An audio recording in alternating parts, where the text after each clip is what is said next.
집에 있는 금송아지 10마리를 활용해서 여러 가지 유익한 일들을 도모할 수 있고 어떠한 결과들을 도출해 낼 수가 있습니다. 그러나 집에 정말 금송아지 10마리가 있어도 금송아지 10마리가 있다는 것을 모르면 그 금송아지 없는 사람과 똑같은 삶을 살아갈 수밖에 없고요. 실제로 집에 금송아지 10마리가 있고 금송아지 10마리가 있다는 것을 알고 있지만 정말 그 금송아지 10마리를 활용할 필요가 있을 때 그것을 활용하지 못한다면 금송아지 없는 사람하고 별반 차이가 없다라고 하는 것이죠. 성경은 우리가 죄인이지만 우리 죄를 위하여 죽으시고 부활하신 예수 그리스도를 구주와 주님으로 영접하는 사람은 하나님의 자녀가 되는 권세를 얻게 되고 그리스도 예수 안에서 새로운 피조물로 거듭나는 은혜가 임하게 되고 예수님의 이름으로 어떤 것이든 요청하고 선포해서 자유케 될 권세가 있는 사람들임을 말씀하고 있습니다. 나면서부터 안진병이 돼서 40년 동안 걷지 못하던 한 사람을 보고 베드로와 요한에 다가가서 은과 금은 내게 없지만 내게 있는 것으로 내게 주노니 곧 나사렛 예수 그리스도의 이름으로 일어나 걸으라 하고 그의 오른손을 잡아 일으키니 그가 걷기도 하고 뛰기도 하며 하나님을 찬양하고 성전에 들어갔을 때 많은 사람들이 그 모습을 보고 하나님을 영화롭게 하였던 것처럼 오늘 예수 그리스도를 믿는 하나님의 자녀들이 예수님의 이름의 권세를 가지고 여러 가지 놀라운 일을 행할 수 있고 또 예수님 믿는 자로서 행할 수 있는 여러 가지 표적들이 있지만 그것들을 누리지 못하고 행사하지 않고 살아가는 경우들이 많이 있기 때문에 하나님은 예수 그리스도 안에서 하나님의 자녀된 사람들이 누릴 수 있는 하나님의 자녀된 권세를 누리기를 원해서 지금 예수 믿는 자들에게 따르는 표적에 관한 말씀들을 선포하고 있습니다. 오늘 우리가 읽은 마가복음 16장 17, 18절은 15절부터 연결되는 말씀이죠. 너희는 온 천하에 다니며 만민에게 복음을 전파하라. 믿고 심려를 받는 사람은 구원을 받을 것이요 믿지 않는 사람은 정죄를 받으리라. 믿는 자들에게는 이러한 표적이 따르리니 곧 그들이 내 이름으로 귀신을 쫓아내며 새 방언을 말하며 뱀을 집어올리며 무슨 독을 마실지라도 해를 받지 않으며 병든 사람에게 손을 놓는 즉 나으리라고 말씀하고 있죠. 우리가 정말 예수님을 알고 있고 믿고 있다면 예수님만이 유일한 구원자인 걸 알잖아요. 천국과 지옥이 있음을 알고 지옥을 면하고 천국에 갈 수 있는 유일한 길이 예수님임을 저희가 알지 않습니까? 그렇다면 우리가 입을 다물고 가만히 있을 수가 없죠. 온천에 다니며 예수님만이 우리의 구원자 되시고 예수님만이 지옥을 면하고 천국 갈 수 있는 길이요 진리요 생명이 됨을 외치지 않을 수가 없죠. 그 복음의 진리를 깨닫고 정말 그 예수님을 믿는 사람들만이 전도할 수 있죠. 온천에 다니며 만민에게 복음을 전파할 수 있는 거죠.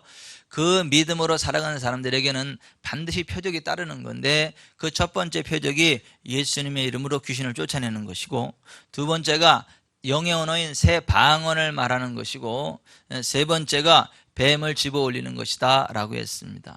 성경에서 말하는 뱀은 물리적인 뱀을 의미하기도 하지만 여기서 말하는 뱀은 거짓의 아비인 원수마귀 사탄이 유포하는 거짓된 교리를 나타내고 원수마귀 사탄의 성경적이지 않은 거짓된 교리들을 허용하지 말고 그것을 집어 올리고 제거해야 된다. 그것이 뱀을 집어 올린다라고 하는 좀 더 정확한 개념이다 라고 하는 것을 지난주에 선포했습니다.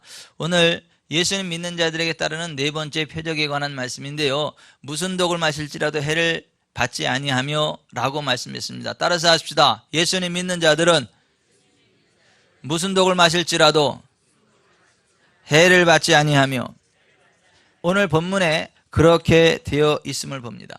인도의 성자라 불리는 선다승의 이야기죠. 그는 정말 대단한 가문의 사람이었고 힌두교 제사장 가문이라 할 정도로 해도 손색이 없을 정도로 힌두교의 영향력을 나타내는 아버지 밑에서 자란 힌두교 가문의 장래가 촉망되는 사람이었고 수많은 사람의 기대를 모으고 있었던 사람이죠. 그런데 이 선다승이 한 선교사님을 통해서 복음을 듣고 구원을 받았습니다. 그리고 선다승은 자기 조상의 신과 예수 중 어느 신이 참 신인가를 알 수 없어 괴로워하다가 살아계신 하나님이여 이 어린 영혼에게 살아계신 참 하나님을 가르쳐 주옵소서라고 간절히 기도했더니 십자가를 지신 주님께서 나타나셔서 내가 참 하나님이라고 가르쳐 주셨답니다. 그때부터 그는 전적으로 주님께 헌신했습니다. 당시 대부분의 인도 사람들은 힌두교와 불교를 믿고 있었기 때문에 선다싱이 예수님을 믿는 것으로 인해 굉장히 문제가 되었습니다. 선다싱의 가족들은 선다싱으로 하여금 예수를 믿지 못하게 하려고 여러 가지로 회유하고 설득했습니다. 특히 선다싱의 삼촌은 큰 은행장이었는데 그분은 아들이 없었기 때문에 만일 내가 예수 믿는 것만 포기한다면 이 모든 은행이 너의 것이 될 수 있으며 너는 한평생 부유하게 살 수 있다고 하며 선다싱을 유혹했습니다. 그러나 선다싱은 예수 그리스도께서 나를 위해 십자가 못 박혀 피를 흘리셨는데 내가 주를 위하여 죽지는 못할지라도 어떻게 주를 부인할 수 있겠습니까? 하면서 그 믿음을 굽히지 않았습니다. 아버지가 여러 가지 말로 타일러도 안 되니까 위협도 하고 협박도 해보았지만 선다싱은 한결같이 예수 그리스도께서 나를 위하여 십자가 못 박혀 죽으셨는데 내가 어떻게 말로라도 예수 그리스도의 마음을 아프게 할 수 있습니까? 하면서 절대로 예수님 믿는 것을 포기할 수 없다고 했습니다. 그래서 선다싱의 아버지는 이 아들이 가문을 더럽힌다고 생각해서 고민하다가 결국 선다싱을 죽이기로 결심합니다. 어느 날 아버지가 말합니다. 아들아, 예 아버지, 내가 믿는 그 예수를 정말 포기할 수 없느냐? 아버지, 다른 것이라면 얼마든지 포기할 수 있지만 예수님으로 말미암아 죄를 씻음받고 생명을 얻었는데 어떻게 제가 예수님을 포기할 수 있겠습니까? 그건 안 됩니다. 그렇다면 너는 이제 이 시간부터 내 아들이 아니다. 집을 나가라.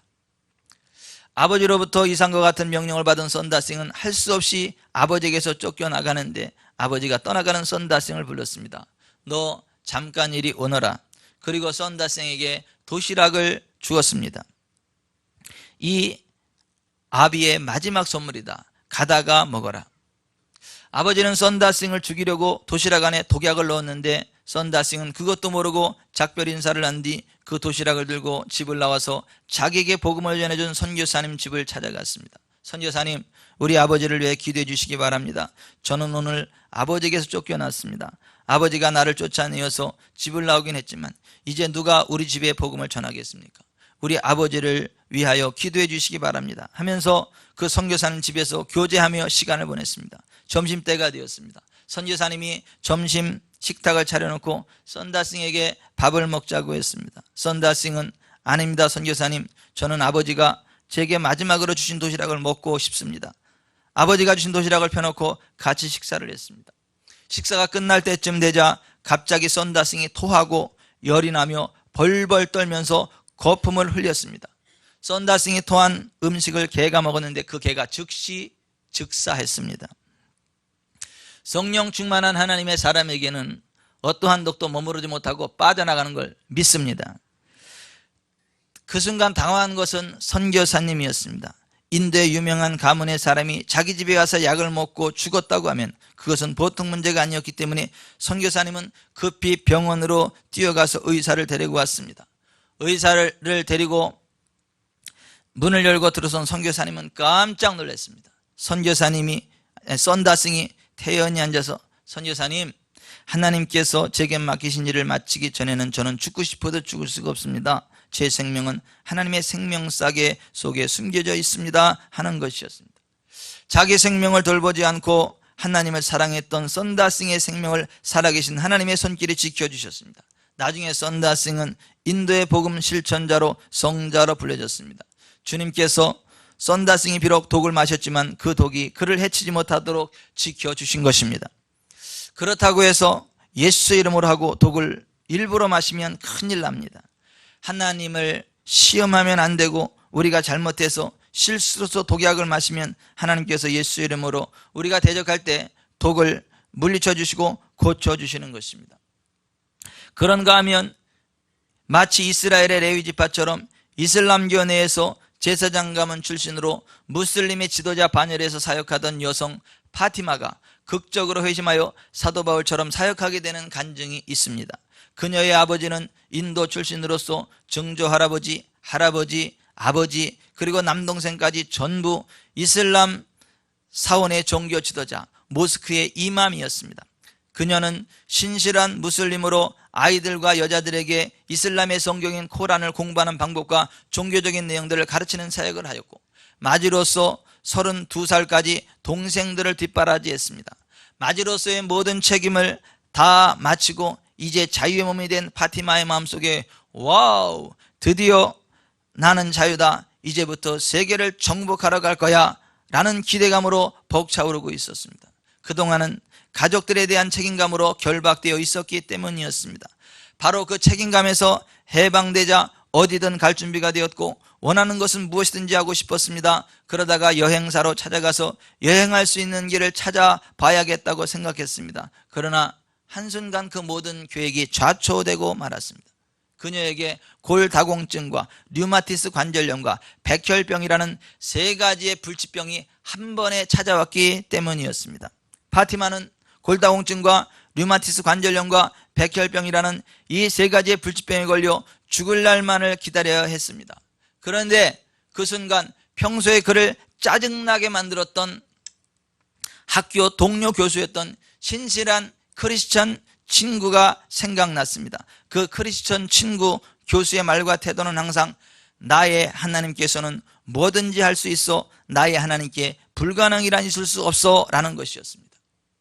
세 가지의 불치병에 걸리기 이전에는 그 친구가 그렇게 짜증났고 신경질 났고 보기도 싫었지만, 본인이 세 가지의 불치병에 걸려서 죽어야만 하는 상태가 되었을 때 그 친구가 생각났고 그 친구를 만나고 싶었는데, 학교를 그만둔 지 2년이 됐기 때문에 그 친구와의 연락 관계가 끊어진 상태였습니다. 그 친구를 만났으면 좋겠다, 그 친구가 믿는 하나님이면 내 병을 고쳐줄 수 있지 않을까라는 생각을 하고 누워 있었는데 전화벨이 울립니다. 남동생이 전화를 받고 집에 방 안으로 들어와서 하는 말이 친구로부터 전화가 왔다라고 하는 것입니다. 정말 당신이냐? 나 지금 당신 만나고 싶어서 생각하고 있었는데 정말 당신 맞냐? 맞다. 그럼 나 지금 당신 만나고 싶은데 만날 수 있느냐? 아, 물론이다. 지금 가도 되냐? 와라. 그 순간 파티마는 옷을 걸치고 밖으로 뛰어나가서 택시를 타고 그 친구의 집으로 달려가는데, 가까운 줄 알았더니 택시로 1시간 거리.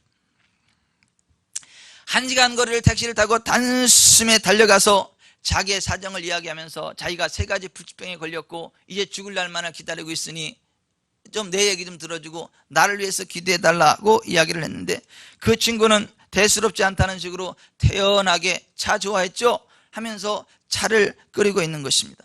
그래서 난 지금 차가 중요한 게 아니고 내가 지금 죽음병 걸려서 죽게 돼서 나 그거에 대해서 이야기하고 싶고 기도받고 싶다 그랬더니, 아, 그거 별거 아니에요, 내가 차 맛있게 끓일게요 하면서 계속 차를 끓이고 별거 아니라는 식으로 태연하게 이야기를 하는 것입니다. 드디어 차를 가져왔고 차를 난 차가 중요한 게 아니고 지금 내가 죽을 병에 걸렸고 내가 이 문제 해결받고 싶어서 왔는데, 그거 하나님께는 간단합니다. 그냥 하나님께 말씀드리고 되고 하나님이 고쳐주시면 되는 겁니다. 그러면 당신이 나를 위해서 기도해 줄 수 있습니까? 그랬더니 물론입니다. 그럼 나를 위해서 기도해 달라고.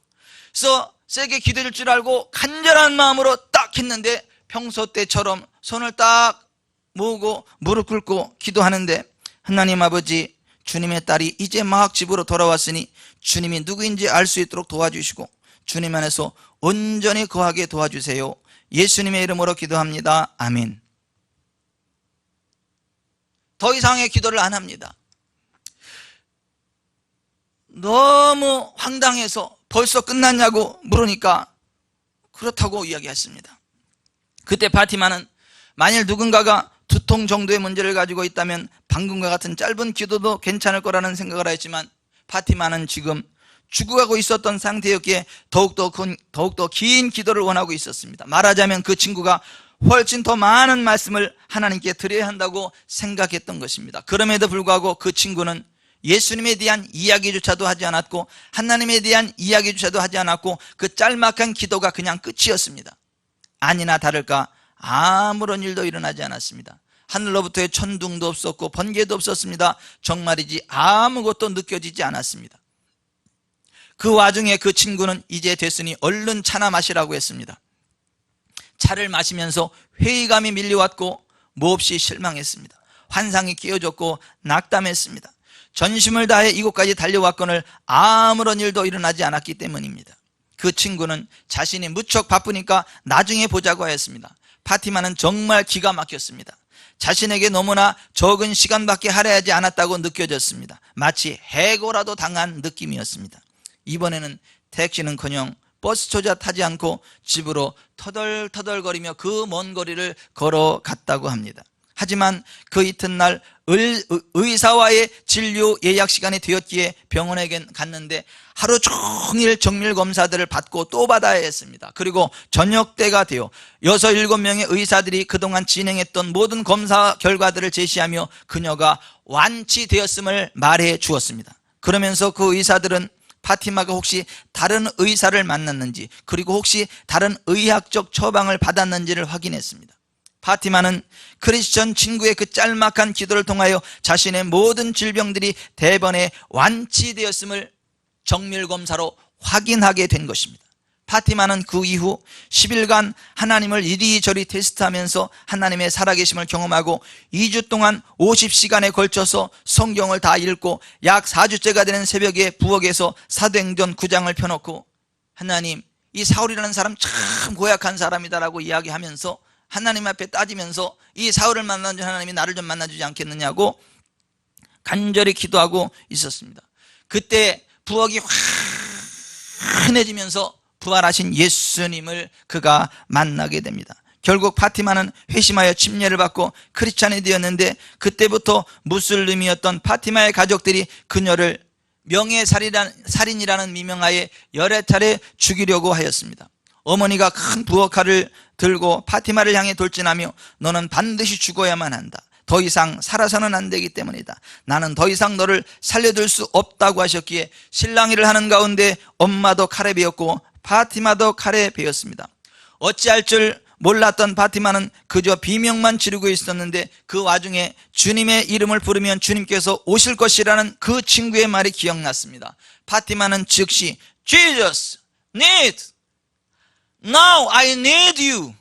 예수님, 지금 나는 당신이 필요합니다 라고 외쳤습니다. 그렇게 파티마가 예수님이라는 말을 입에 올리는 순간 엄마는 정신을 잃고 바닥 위에 쓰러졌다고 합니다. 그 후로도 그들은 실제로 여러 차례 파티마를 죽이려고 했습니다. 이를테면 파티마의 남동생 가운데 하나가 그의 집으로 파티마를 초대했는데 하나님께서 환상을 통해 그들의 음모를 미리 보여주셨습니다. 그들은 독약을 섞은 음식물을 준비해 두었습니다. 그것을 확인한 파티마는 하나님께서 원하시는 바를 여쭈니 그냥 먹으라고 하셨고 순종하겠다고 대답하였습니다. 그날 그들은 독약이 섞인 그 음식을 먹는 파티마를 지켜보면서 주위에 둘러앉았습니다. 파티마가 금방 쓰러져서 죽을 거라고 여기면서 말입니다. 하지만 파티마는 멀쩡했습니다. 성령 충만한 상태에서는 독도 제거되는 줄 믿습니다. 독이 밀려나거나 제거되거나 아무튼 해를 입히지 못하는 줄 믿습니다. 식사를 마친 파티마는 손을 씻은 다음 고맙다는 말을 하면서 밖으로 걸어 나갔습니다. 또 한 번은 엄마가 중동에서 포 클래스로 꼽히는 이슬람의 지도자 이맘 가운데 하나를 초청했습니다. 아마도 파티마 안에 예수님을 믿게 만드는 악한 영이 있다고 여기곤 그것을 쫓아내도록 하기 위함이었나 봅니다. 실제로 그 이맘이 도착했지만 파티마에게 너무 가까이 다가가지는 못한 채 그곳에 서 있었습니다. 파티마의 곁에서 흰옷을 입고 서 있는 누군가를 발견했기 때문이었습니다. 그 이맘은 파티마의 엄마를 향해 무슬림인 그들이 가진 것보다 훨씬 큰 능력이 딸과 함께 있다고 실토했다고 합니다. 위기의 순간마다 하나님의 초자연적인 개입하심으로 파티마의 목숨을 건질 수 있었다고 합니다. 다메섹에서의 사울처럼 파티마는 예수님을 직접 대면하는 놀랍고도 신비로운 체험을 하게 됩니다. 그러면서 선교사가 된 파티마는 수많은 기적들을 체험하게 되는데 심지어 예수님의 이름으로 죽은 아이를 살리는 기적까지 경험하였다고 합니다. 오늘 우리가 읽은 마가복음 16장 17, 18절 믿는 자들에게는 이런 표적이 따르리니, 여기서 믿는다는 것은 그냥 교회에 나오는 그 정도의 믿는 것을 이야기하는 거 아니에요. 정말 예수님만이 나의 주님이고 천국과 지옥이 있고 예수님만이 유일한 주님이시고, 그래서 온천에 다니면 만민에게 복음을 증거하지 않을 수 없을 정도의 성령 충만한 그러한 그리스도인을 이야기해요. 그러한 믿는 자들에게는 이러한 표적이 따르리니 곧 그들이 내 이름으로 귀신을 쫓아내며 새 방언을 말하며 뱀을 집어올리며 무슨 독을 마실지라도 해를 받지 않으며 병든 사람에게 손을 얹은 적 나오라고 말씀하신 그대로입니다. 여러분, 정말 예수님만이 유일한 구원의 주님이심을 믿고 온천에 복음을 다니며 복음을 증거할 수밖에 없을 정도의 성령 충만한 상태에서는 어떤 독을 마실지라도 해를 받지 않는 하나님의 해독의 은총이 많은 걸 믿으시기를 바랍니다. 그러나 여러분, 이상과 같은 실제의 맹독 못지않게 우리에게 매우 큰 치명상을 입히는 무서운 언어의 맹독도 있다는 것을 아셔야 됩니다. 로마서 3장 13, 14절에 그들의 목구멍은 열린 무덤이요 그 혀로는 쏘김을 베풀며 그 입술에는 독사의 독이 있고 그 입에는 저주와 악독이 가득하고 했습니다. 따라서 하십시다. 그 혀로는 쏘김을 일삼으며 그 입술에는 독사의 독이 있고 그 입에는 저주와 악독이 가득하고. 하나님의 말씀과 상관없는 거짓을 말하는 사람들의 입속에는 독사의 독이 있고 그 입에는 저주와 악독이 가득하다라고 하는 것입니다. 그러한 말을 들으면 사람이 분노와 절망을 일으키게 되고, 그것을 그대로 놔두면 그 언어의 독이 몸과 마음과 영혼을 황폐하게 만들고 온갖 질병을 가져온다는 것을 아셔야 됩니다. 성경적이지 않은 거짓된 말들, 우리 속에 분노와 절망을 일으키는 그러한 말을 들었을 때 그것을 예수님의 이름으로 물리치고 처리하지 않으면 그 언어의 독이 분노와 절망을 일으키면서 몸과 마음과 영혼을 황폐하게 만들고 온갖 질병을 몰고 온다는 것을 아시기 바랍니다. 사람들이 싸움을 할 때 분노와 절망을 가져오는 악한 말들을 많이 하지 않습니까? 저는 부부싸움 안 합니다. 가끔 스트레스 받고 이렇게 언성이 높아지는 적은 있어도 부부싸움은 절대 안 합니다. 근데 여러분, 부부싸움 하는 사람들 보시죠? 서로 사랑하고 입안에 있는 밥을 나눠 먹는 부부지간에도 싸움을 할 때는 상대편 속을 꽉 뒤집어 놓고 온갖 억지 소리 다 하죠. 남편은 부인에게 억지 소리하고 부인도 남편에게 억지 소리하면 독이 올라서 둘 다 얼굴이 시뻘겋게 되죠. 그러면 그 독에 중독이 되면 어떻게 해요? 밥상을 뒤집어 엎습니다. 찬장 깹니다. 농도 부셔버립니다. 무서운 파괴가 일어난다. 그게 언어의 독에 중독이 되면 막 그러한 일들이 일어납니다. 그래서 언어의 독에 자주 중독되는 집안은 가구도 새 거 들여놓으면 안 돼. 중고 가구 들여놔야 되고. 사람이 분노와 절망을 일으키는 말을 들으면 그 언어의 독, 독사의 독이 돼서 이성을 잃어버리게 만들고 몸이 병들게 만들고 인간관계 깨지게 만든다라고 하는 것입니다. 그러므로 그 언어의 독이 올 때는 그것을 예수님의 이름으로 물리치시길 바랍니다. 하나님 아시지요? 내가 저 말과 상관없다는 걸 아시지요? 하나님 아시지요? 저 말과 나는 상관이 없습니다. 예수의 이름으로 저 언어의 독을 제거하느라. 나는 존귀한 하나님의 딸, 나는 하나님의 보배, 나는 잘 될 수밖에 없는 사람, 나는 하나님의 형상. 언제 아멘이 나올지 모르겠어. 그렇게 선포하고 그 입술의 독사의 독을 제거하시기 바랍니다. 그렇지 않고 그것을 그대로 받아들이면요, 그게 병이 돼요. 그게 삶의 저주가 됩니다. 그 해악을 입게 됩니다. 모간 몰레즈라는 사람이 쓴 글이 있어요. 여기서의 나가 누구인지 알아맞혀 보시기 바랍니다. 여기서의 나가 누구인지 알아맞히시는 분은 오늘 점심을 맛있게 드실 수 있는 특권을 드리겠습니다. 나는 치명적인 타격을 가할 수 있는 힘과 기술이 있다. 나는 상대방을 죽이지 않고도 승리할 수 있다. 나는 가정과 국가 그리고 어떤 조직도 파괴할 수 있고 수많은 사람을 파멸시킬 수 있다. 아무리 순결한 사람이라도 내게는 무력하고 아무리 깨끗한 사람이라도 내게는 더럽다. 내 이름은? 예? 내 이름은?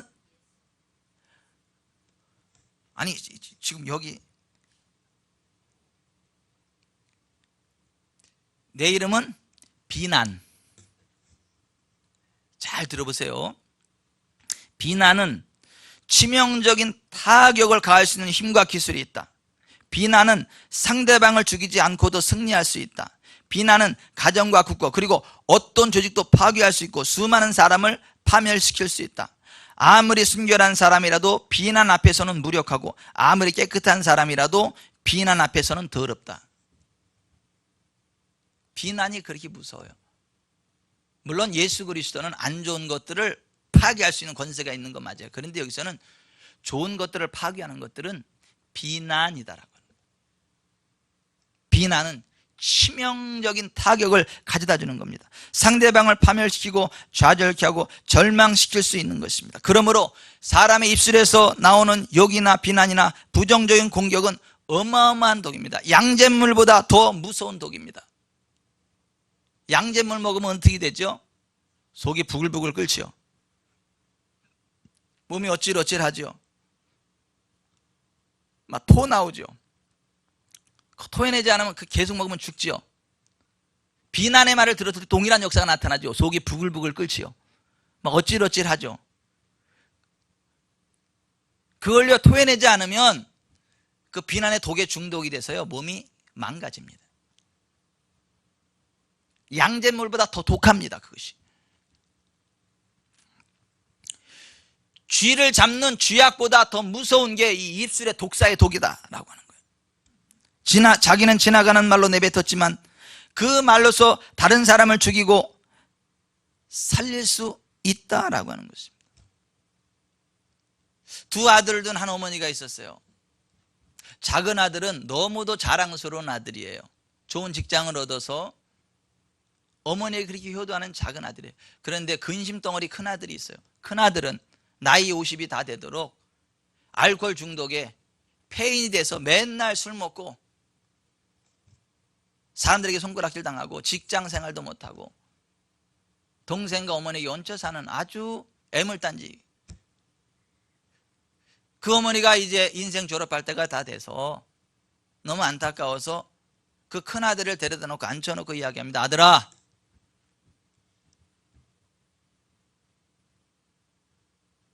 좀 정신 차리고 좀 제대로 살 수 없겠니? 나도 이제 인생 졸업할 때 다 됐고 저 네 동생 봐라. 네 동생은 얼마나 훌륭하게 잘 사냐. 그래요. 저 XX는 어머니에게 자랑스러운 아들이고 좋은 멋진 아들이죠. 그래요. 나는 엄마 말대로 못된 놈이에요. 저주받은 놈이에요. 나는 악한 놈이에요. 나는 아무것도 못될 놈이에요. 엄마가 그 일 듣고 깜짝 놀랐어요. 아니 아들아, 그게 무슨 소리냐. 내 말대로 너가 못된 놈이라니, 저주받을 놈이라니, 악한 놈이라니, 그게 무슨 소리야. 엄마가 그랬잖아요. 아니 아들아, 내가 너한테 언제 그랬냐. 어렸을 때에 그 형제가 밖에서 싸웠어요. 형한테 동생이 몇 대 맞고 집에 들어와서 방 안에 들어와서 엄마한테 일렀어요. 엄마, 형이 나 때려가지고 형이 나 때렸어. 그 우는 작은 아들을 달래주기 위해서 그 방 안에서 엄마가 그래 네 형 나쁜 놈이다. 네 형이 나쁜 놈이야. 에이 못된 자식, 악한 놈. 어유 아들아, 너 괜찮아. 너 어유 이쁜 내 새끼, 이쁜 내 새끼. 아이고 이쁜 내 새끼. 눈에도 안 아플 내 새끼. 아이고 귀한 내 새끼. 이 귀한 내 새끼를 누가 때렸냐? 네 형이 나쁜 놈이다, 악한 놈이다. 금시기 그냥 하고 그 작은 아들을 위로해 준답시고 큰 아들에 대해서 막말을 한 거예요. 그런데 마침 그때 밖에서 들어오다가 그 큰 아들이 밖에서 들어오다가 자기에 대해서 막말하는 어머니 얘기를 그대로 들은 거예요. 밖에서. 근데 그 어머니의 그 말이 비수가 돼서 그 큰 아들의 가슴에 확 꽂혔어요. 그 순간부터 그래, 나는 악한 놈이고 못될 놈이고 저주받을 놈이고 나는 안 될 놈이고. 그 말이 독이 돼서 그를 평생 폐인으로 살아가게 만드는 독사의 독이 됐다는 것이죠. 그 얘기를 들은 엄마의 마음이, 아니 아들아, 그게 아니지, 나는 네 동생을 위로해 주려고 그냥 했던 말인데. 엄마가 그랬잖아요.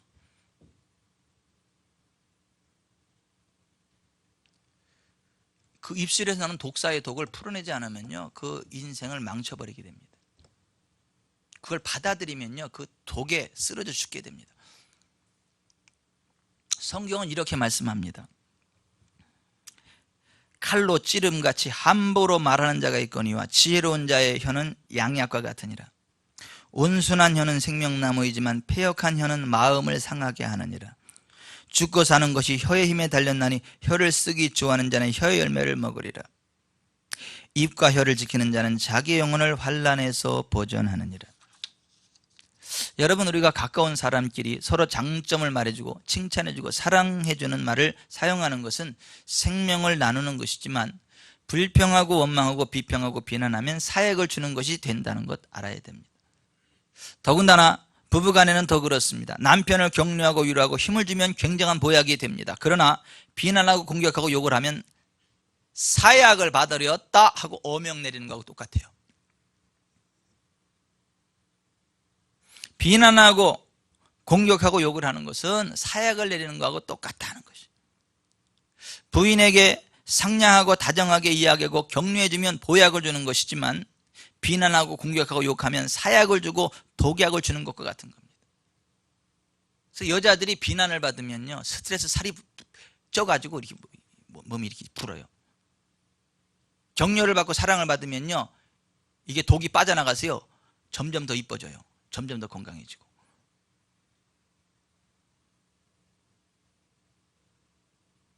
깊은 깨달음이 없는지 아멘들을 안 하시네.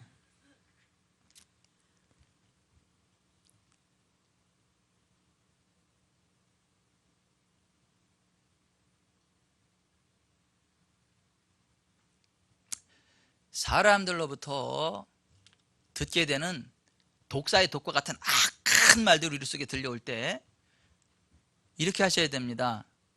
그런 전혀 사실무근한 그러한 말을 들을 때에는, 하나님 아시지요? 내가 그렇지 않은 거. 예수 이름으로 저 독과 나와 상관이 없음을 선포하노라. 나는 존귀한 하나님의 자녀고 성령님이 내 안에 계심으로 어떠한 독도 저주도 내게 머물 수 없음을 선포하노라. 나는 예수님 안에서 영혼이 잘되고 범사가 되고 강건케 될 존귀한 하나님의 백성이다. 하나님 아시지요? 예수의 이름으로 내가 저 저주의 말을 대적합니다 하고 끊어내셔야 됩니다. 그리고 어떠한 저주도 역사할 수 없는 하나님의 자녀라는 사실 앞에 쓰고 담대하게 쓰셔야 됩니다. 나를 저주받을 놈, 악한 놈이라고 막 독을 쏟아내도, 하나님 제가 악하지 않은 거 아시죠? 라고 하나님 앞에 자기의 정체성을 되찾으셔야 됩니다. 예수 이름으로 그 저주의 악독이 제거될 것을 명령하느라 선포하셔야 됩니다. 아멘. 그것을 가장 잘 하셨던 분이 저희 할머니요. 저희 할머니는 누가 무슨 억울한 얘기를 해도 절대 거기에 대해서 악한 말로 대꾸하지 않아요. 그리고 한마디 하세요. 하나님은 아시지.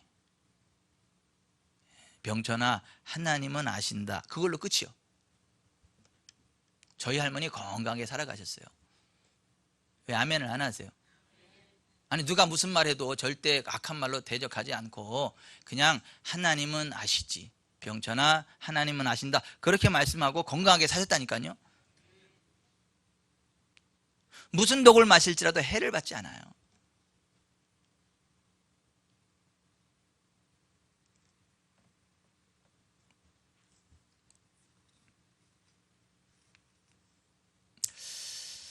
여러분, 우리 정말 성령 충만한 그리스도인 됩시다.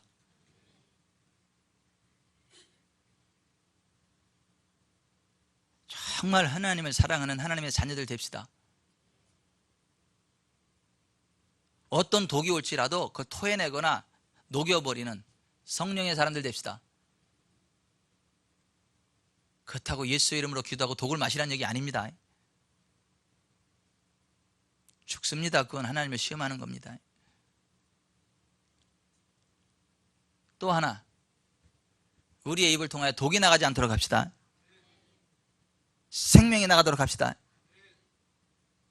우리 마음에 저주의 악독이 뿌려질지라도 예수의 이름으로 거절합시다. 하나님 아시지요 하고 끊어냅시다. 기도하겠습니다.